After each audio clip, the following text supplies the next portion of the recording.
In this histogram problem, we just need to find the average or the arithmetic mean score on the test. To read a histogram, you want to understand that one set of lines, one axis represents the frequency and the other represents the value. So in other words, if we're looking at this one column, this would be 30 two times, 30 plus 30. This would be 70 four times because there's 4 students that scored 70, so it would be 70 plus 70 plus 70 plus 70. Yeah, I know it's a little bit weird compared to what you've used to from a bar graph, but when they say it's a histogram, it looks very similar to a bar graph, but it's actually quite different. And it's talking about the frequency of the numbers. And so similarly, we have 100, 6 times, and so on.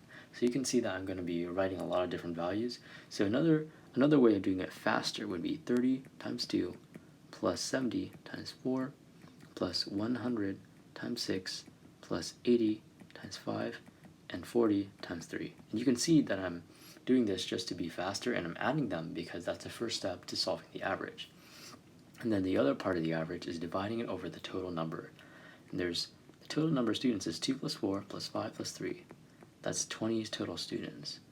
And now if we just put this in our calculator, I'll just skip this step, but if we put this in your calculator, you would do 1,460 over 20, and that would get you 73.